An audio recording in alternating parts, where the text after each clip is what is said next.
Oke, minasan, untuk hari ini sebelum mulai ke pelatihan, minasan bisa lihat ke depan dulu. Di depan ada tulisan apa? Memo. Memo, ya kan? Jelas? Jelas. Untuk penerangan tidak ada kendala? Oke, kalau gitu perkenalkan, nama saya Muhammad Sunandi. Ya.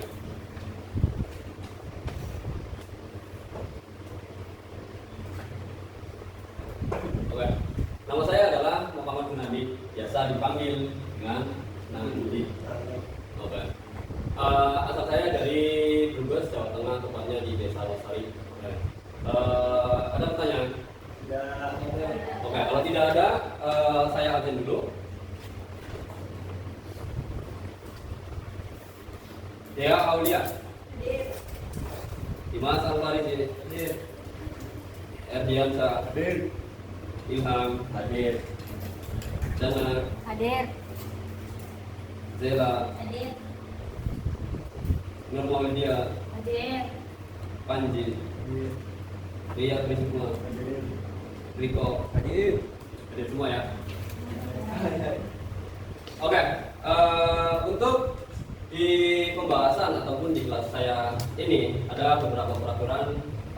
Yang pertama itu silakan minasan jangan ribut ketika pelatihan ataupun ketika pembahasan materinya, ataupun jangan ngobrol dengan sama temannya. Misal ingin ngobrol atau ribut nanti setelah pelatihan. Oke. Kemudian apabila ada hal-hal yang tidak diinginkan, misalkan ada bahaya, ya, ada bahaya, kita bisa langsung keluar kelas dan menuju pintu daruratnya. Oke.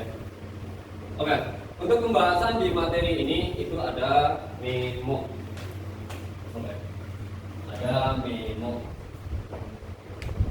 Sebelumnya ada yang paham, ada yang tahu tentang memo? Memo itu apa? Catatan, note, dan yang lainnya. Oke. Untuk menurut KERAP 1980, memo singkatan dari memo random. Oke. Memo random tersebut itu melingkupi note, pengingat, surat, kemudian surat hubungan diplomasi, saran, arahan maupun penerang. Oke. Teman-teman bisa diingat ataupun bisa dicatat juga itu makna ataupun arti dari memo tersebut. Oke. Kemudian untuk jenis memo, ya, jenis memo ada berapa? Ada yang tahu? Ada dua, yaitu ada memo resmi.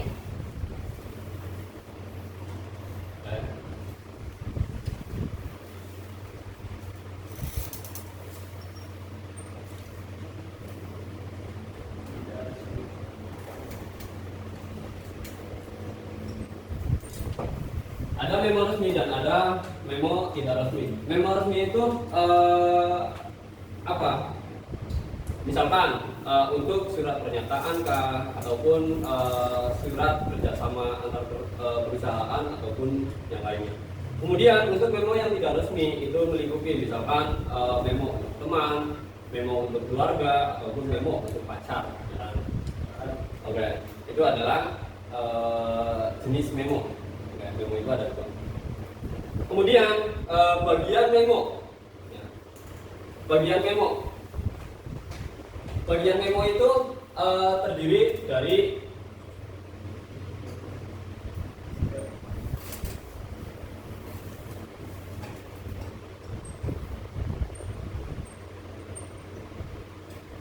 memo juga seperti tubuh manusia, ada kepala, ada badan, dan ada kaki. Yang pertama itu adalah kepala memo. Oke, ada kepala memo. Kepala memo terdiri dari informasi yang akan disampaikan. Okay. Informasi yang akan disampaikan, misalkan tentang perihal sesuatu informasi yang penting, misalkan seperti itu. Okay. Itu adalah kepala memo. Misalkan seperti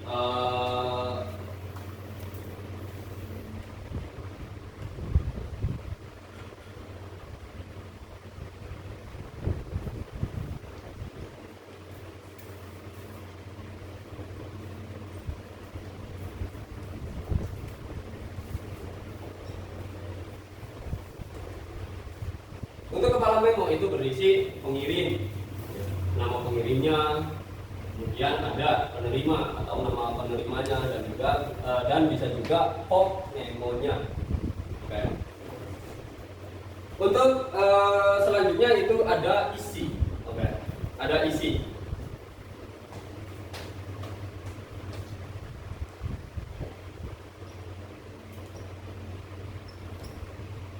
Isi dari memo. Untuk isi dari memo di sini itu bisa dimaknai, yaitu adalah tubuhnya, badannya. Isi memo itu terdiri dari informasi yang akan disampaikan atau informasi penting yang akan disampaikan nanti untuk si penerimanya. Oke. Kemudian ada bagian penutup. Ada bagian penutup.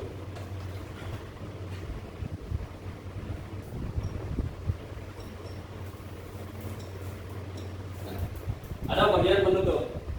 Bagian penutup di sini itu bisa kalian tulis tanggal pembuatan, bisa tanggal pembuatan, kemudian nama lengkap si pengirimnya. Itu untuk bagian penutup atau bisa dimaknai dengan kakinya. Jadi ada kepala, badan, dan kaki. Ada bagian dari memo tersebut. Oke. Sebelum sebelum kalian semua menulis memo itu ada poin pentingnya, ada hal penting ataupun poin penting yang harus minasang ataupun kalian semua pahami ataupun tahu.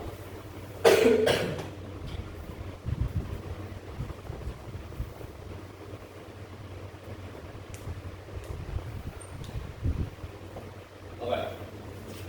Poin penting. Yang pertama itu ada isi dari memonya. Kalau misalnya tidak ada isinya, apa yang akan diinformasikan? Ada isi. Oke. Isi memo itu harus berisi jelas, harus berisi informasi yang jelas. Oke. Kemudian relevan sesuai topik yang akan disampaikan kepada si penerimanya. Itu yang pertama ada isi. Kemudian yang kedua ada format. Ya. Ada format.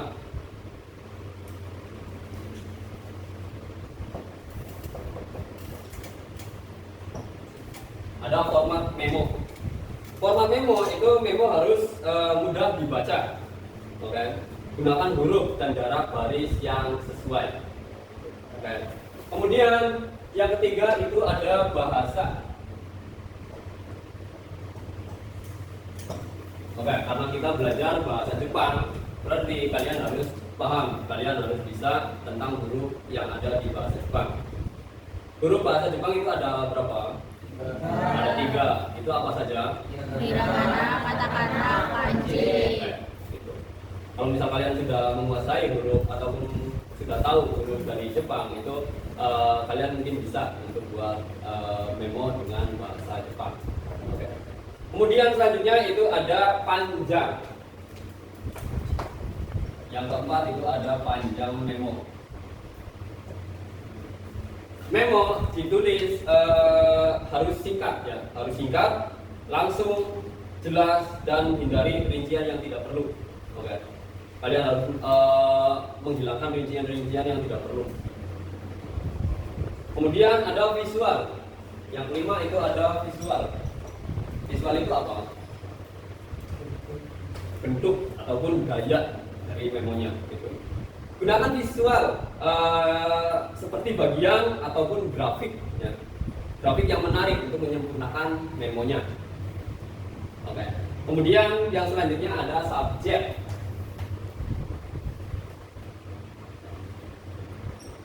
Subjek dari memonya. Oke. Buatlah baris subjek yang jelas, ya. Yang jelas, yang sejelas mungkin. Oke. Kemudian yang keenam itu ada informasi. Ya.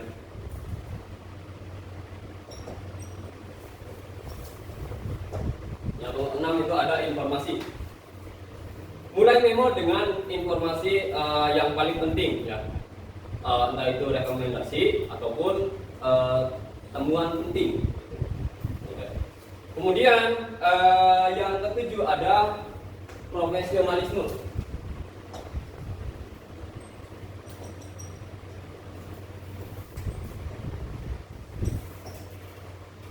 Ada profesionalisme.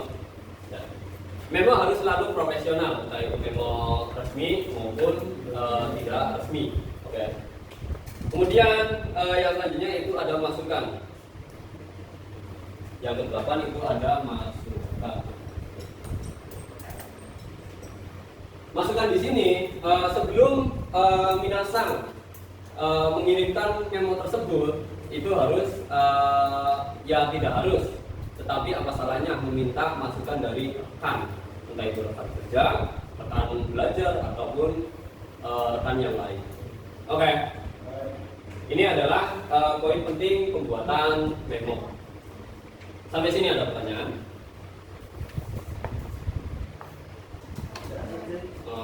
Ciri kop memo itu apa ya? Ciri kop memo itu misalkan kayak semacam nama dari lembaga ataupun judul dari surat. Misalkan LPK Mirai,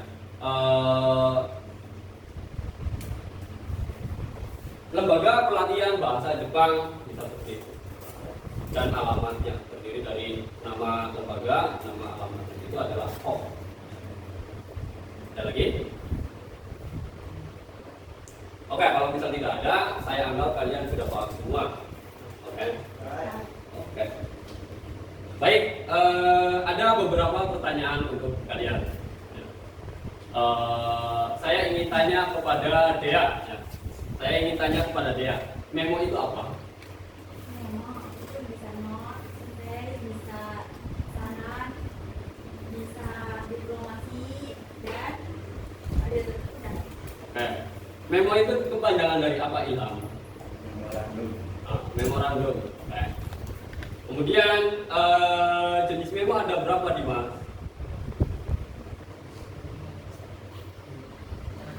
Ada dua jenis memo apa saja? Oke. Oke ya. Jadi untuk pembahasan materi tentang memo, saya anggap kalian sudah paham semua. Jadi saya setelah ini akan membuat memo, contoh memo, biar kalian lebih paham juga, lebih mengerti juga tentang yang namanya memo. Oke.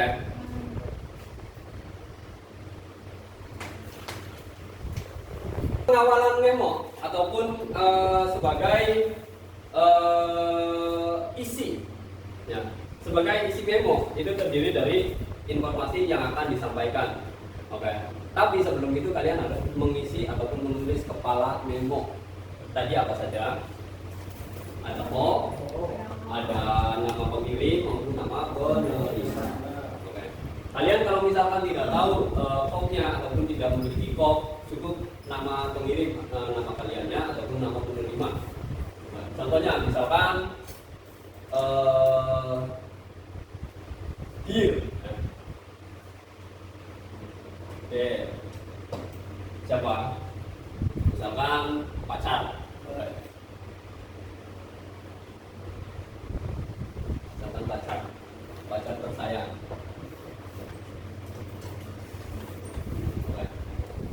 Ini untuk kepala memonya. Nah, kemudian ada isi memo. Isi memo itu tadi apa? Informasi yang akan disampaikan. Oke, informasi yang akan disampaikan. Oke. Contohnya misalkan kayak minggu depan.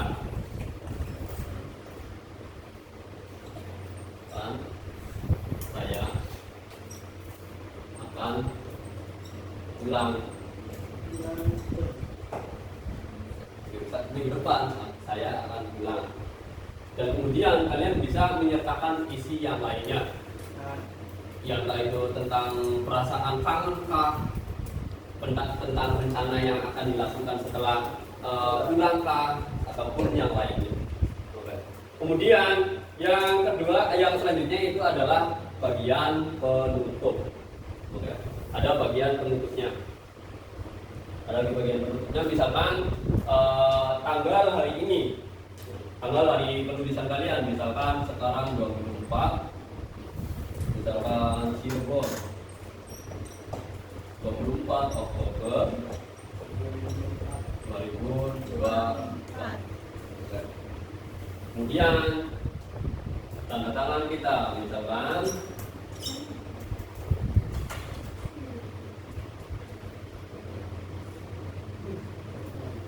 nanti.